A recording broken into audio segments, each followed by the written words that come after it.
My dear friends, when we look at the calamity and the sad situation of our country, we need to ask the question, what went wrong?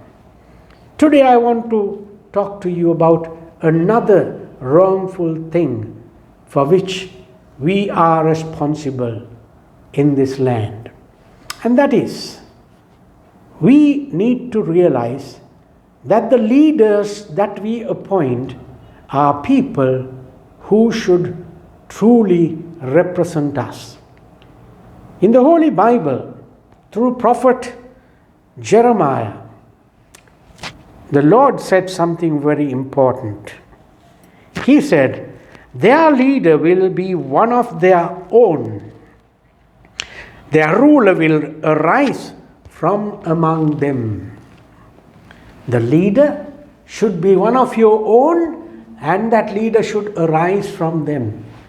So you will immediately say, isn't that what we have done so far? The 225 in the parliament, the highest authority in the country, they are people who came from us. Well, my friends, we are focusing only on the physical presence of a person in our village, in our town, in our city, or in our political party. But more than the physical presence, we need to ask the question whether the person that we have appointed is someone who knows the beating of the heart of the people. And not only that, the beating of the heart should not be only before the election. The beating of the heart of the people should be there even after they have received power.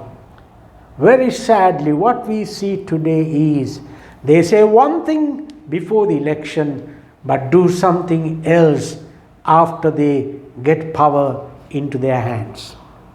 Secondly, we also need to understand that most of the time the people that we have appointed do become people who will look after their interests only. They are not the people who can truly foresee, who can truly look at what is right in front of them and say, this is wrong. Recently we heard a minister of the government saying, where do you get these queues? There are no pollings. Only 6 or 5 people are there. I mean, can you understand what has gone wrong with our land? How did they come into seats of power and authority? We are the people who send them to represent us. People who do not understand the beating of the heart of the common man of this country can never be a person that will arise from us to be our rulers.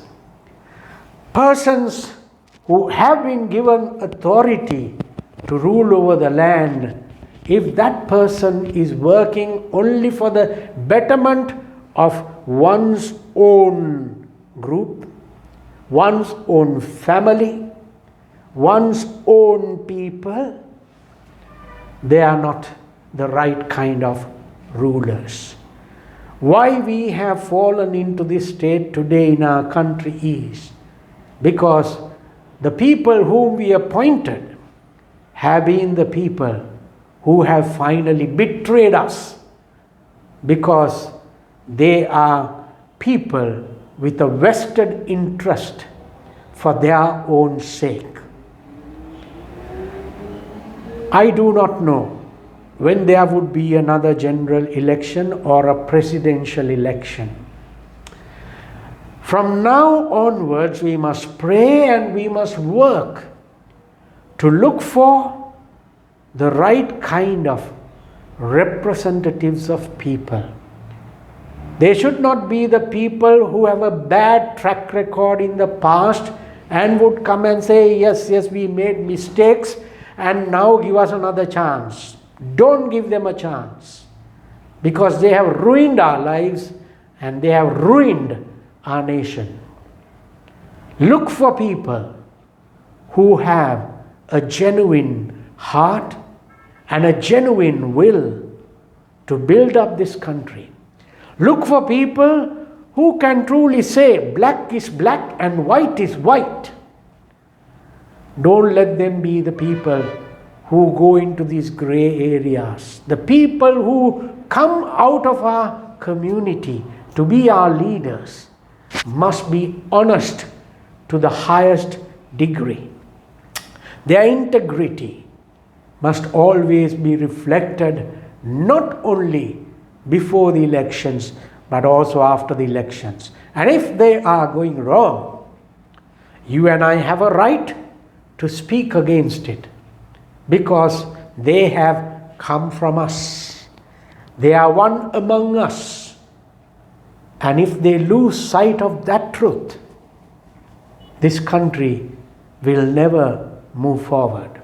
So, when the next time comes to you to exercise your universal franchise, make sure that you look for people who are not simply people among you physically, but people who come out of a heart that feels for the people, who comes with an integrity that is enabling him to act for the sake of the people and not for one's own interest. May God bless you.